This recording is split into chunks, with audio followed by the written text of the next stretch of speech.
শর্তে পাল্টা শর্তে চলছে ইরান যুক্তরাষ্ট্রের যুদ্ধ। গাজায় ইসরায়েলি হামলায় কমিউনিটি কিচেনের ৩ কর্মীসহ নিহত ৮। মুসলিম দেশগুলোর মধ্যে বিভেদ তৈরির চেষ্টা করছে যুক্তরাষ্ট্র ইসরায়েল।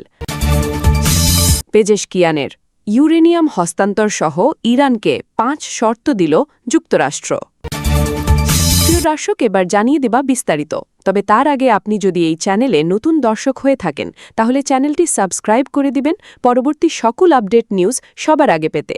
এবং আপনি যদি নিরীহ ইরানিদের ভালোবাসেন তাহলে আই লাভ ইরান লিখে বিশ্ববাসীকে জানিয়ে দেবেন। এবার বিস্তারিত। ইরানকে কেন্দ্র করে কূটনৈতিক টানাপড়ন আরও জোরালো হচ্ছে।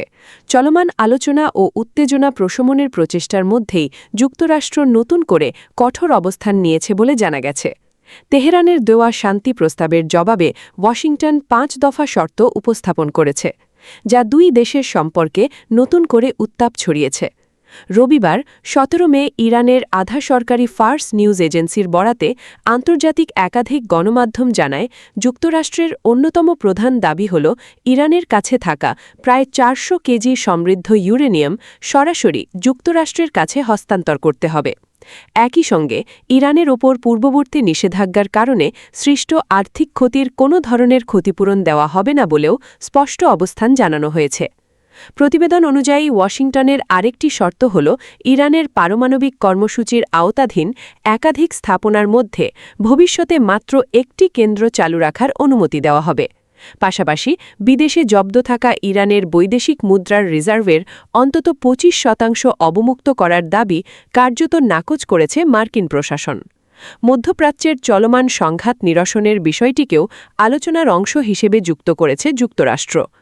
ইসরায়েলি গণমাধ্যমের খবরে বলা হয়েছে, ইরান যদি এসব শর্ত মেনে নেয় তবুও দেশটির ওপর সামরিক হামলার ঝুঁকি পুরোপুরি দূর হবে এমন নিশ্চয়তা দিচ্ছে না ওয়াশিংটন।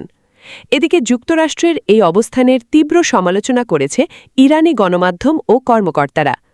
আধা সরকারি মেহের নিউজ এজেন্সির এক সম্পাদকীয়তে বলা হয়, যুদ্ধক্ষেত্রে যা অর্জন সম্ভব হয়নি তা এখন আলোচনার টেবিলে আদায়ের চেষ্টা করছে যুক্তরাষ্ট্র।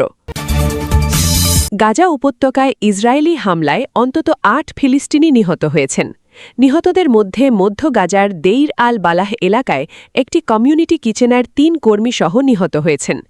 এছাড়া খান ইউনিসে ও বেইত লাহিয়াতেও পৃথক হামলায় আরও কয়েকজন নিহত হয়েছেন। গাজা থেকে আল জাজিরার প্রতিবেদক হিন্দ খুদারি বলেন, এই ঘটনা দেখাচ্ছে যে ইসরায়েল শুধু মানুষ নয়, গাজার সাধারণ মানুষের সেবায় নিয়োজিত প্রতিষ্ঠানগুলোকেও লক্ষ্যবস্তু করছে। এই ঘটনার প্রতিক্রিয়ায় হামাস একে ইচ্ছাকৃত যুদ্ধ অপরাধ এবং গাজায় চলমান গণহত্যার অংশ বলে উল্লেখ করেছে। সংগঠনটি অভিযোগ করে, আন্তর্জাতিক সম্প্রদায়ের নীরবতা ইসরায়েলকে আরও হামলা চালাতে উৎসাহ দিচ্ছে। গাজার স্বাস্থ্য মন্ত্রণালয়ের তথ্য অনুযায়ী ২০২৩-এর ৭ অক্টোবর থেকে শুরু হওয়া যুদ্ধে এখনও পর্যন্ত প্রায় ৭২,৭৬০ জন ফিলিস্তিনি নিহত হয়েছেন। গত বছরের অক্টোবরে কার্যকর হওয়া তথাকথিত যুদ্ধবিরতির পরও অন্তত ৮৭১ জন নিহত হয়েছেন। ইসরায়েলি সেনাবাহিনী জানিয়েছে, গাজার প্রায় ৬০% এলাকা তাদের নিয়ন্ত্রণাধীন বাফার জোন বা সুরক্ষা বলয়ের মধ্যে রয়েছে। সেনাবাহিনীর দাবি, ওই এলাকায় একজন সশস্ত্র ব্যক্তিকে হত্যা করা হয়েছে যিনি সৈন্যদের জন্য হুমকি ছিলেন। তবে এ দাবির পক্ষে কোনো প্রমাণ উপস্থাপন করা হয়নি। একই সঙ্গে ইসরায়েলি বাহিনী দাবি করেছে, হামাসের এক কমান্ডার বাহা বারুদ নিহত হয়েছেন। তবে এ বিষয়ে হামাসের পক্ষ থেকে তাৎক্ষণিক কোনো মন্তব্য পাওয়া যায়নি। ইরানের প্রেসিডেন্ট মাসুদ পেজেশকিয়ান অভিযোগ করেছেন, মুসলিম দেশগুলোর মধ্যে বিভেদ ও অবিশ্বাস সৃষ্টি করে একে অপরের বিরুদ্ধে দাঁড় করানোর চেষ্টা করছে যুক্তরাষ্ট্র ও ইসরায়েল।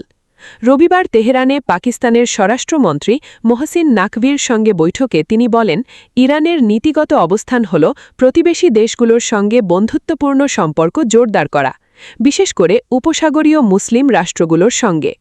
পেজেশকিয়ান বলেন, ইসলামিক প্রজাতন্ত্র ইরান মুসলিম দেশগুলোর সঙ্গে স্থায়ী ও সৌহার্দ্যপূর্ণ সম্পর্ক চায়, কিন্তু যুক্তরাষ্ট্র ও জায়নবাদী ইসরায়েল সবসময় বিভাজনের নীতি ও অবিশ্বাস সৃষ্টি করে মুসলিম দেশগুলোকে পরস্পরের বিরুদ্ধে দাঁড় করানোর চেষ্টা করেছে। তিনি ইরান যুক্তরাষ্ট্র যুদ্ধবিরতিতে মধ্যস্থতাকারী হিসেবে পাকিস্তানের ভূমিকার প্রশংসা করেন।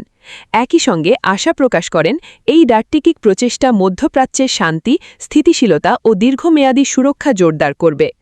ইরানি প্রেসিডেন্ট যুক্তরাষ্ট্র ও ইসরায়েলের হামলাকে আন্তর্জাতিক আইন ও মানবাধিকারের লঙ্ঘন বলে উল্লেখ করেন।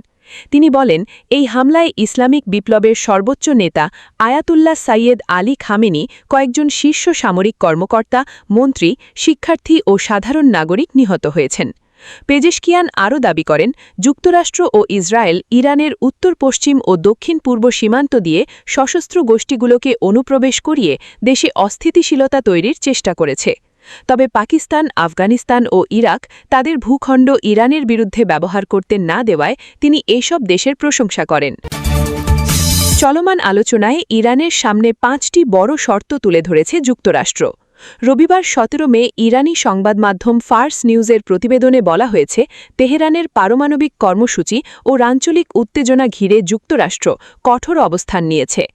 প্রতিবেদনে বলা হয়, অতীতে নিষেধাজ্ঞা ও নীতিগত সিদ্ধান্তে ইরানের যে ক্ষতি হয়েছে তার জন্য কোনো ধরনের ক্ষতিপূরণ দেওয়া অস্বীকার করেছে যুক্তরাষ্ট্র। এছাড়া আলোচনার অংশ হিসেবে ইরানকে 400 কেজি সমৃদ্ধ ইউরেনিয়াম যুক্তরাষ্ট্রের কাছে হস্তান্তর করার দাবিও করা হয়েছে বলে উল্লেখ করা হয়েছে। আরেকটি শর্তে বলা হয়েছে, ইরানের পারমাণবিক স্থাপনাগুলোর মধ্যে কেবল একটি সক্রিয় রাখার অনুমতি দেওয়া হবে। একই সঙ্গে বিদেশে জব্দ থাকা ইরানের সম্পদের 25% ছাড় দিতে রাজি হয়নি ওয়াশিংটন। প্রতিবেদনে আরও বলা হয়, বিভিন্ন অঞ্চলের সংঘাত বন্ধের বিষয়টিকে আলোচনার অগ্রগতি ও সমাপ্তির সঙ্গে যুক্ত করেছে যুক্তরাষ্ট্র। এমনকি এসব শর্ত মানা হলেও ইরান ও ইসরায়েলের সামরিক হুমকি বহাল থাকবে বলেও দাবি করা হয়েছে। ইরানি সংবাদ মাধ্যমগুলো জানায়, যুদ্ধবন্ধে ইরানের প্রস্তাবের জবাবে যুক্তরাষ্ট্র কোনো বাস্তব ছাড় দেয়নি। মেহের নিউজ বলছে, যুদ্ধের মাধ্যমে যে ছাড় আদায় করতে পারেনি, আলোচনার মাধ্যমে সেটাই আদায়ের চেষ্টা করছে যুক্তরাষ্ট্র। এতে আলোচনা অচলাবস্থায় পড়বে। এদিকে যে কোনো আলোচনার আগে 5টি বিশ্বাস তৈরির শর্ত দিয়েছে তেহরান। এর মধ্যে রয়েছে সব ফ্রন্টে যুদ্ধ বন্ধ, বিশেষ করে লেবাননে ইরানের ওপর থেকে নিষেধাজ্ঞা প্রত্যাহার এবং জব্দকৃত ইরানি অর্থ ছাড়। ইরান আরও দাবি করেছে, যুদ্ধজনিত ক্ষতির ক্ষতিপূরণ দিতে হবে এবং বৈশ্বিক তেল পরিবহনের গুরুত্বপূর্ণ পথ হরমুজ প্রণালীর ওপর তাদের সার্বভৌমত্ব স্বীকৃতি দিতে হবে। এদিকে ইরানের পররাষ্ট্রমন্ত্রীর মুখপাত্র ইসমাইল বাগাই অভিযোগ করেছেন, সামরিক উদ্দেশ্য বাস্তবায়নের জন্য কূটনীতিকে আড়াল হিসেবে ব্যবহার করছে যুক্তরাষ্ট্র।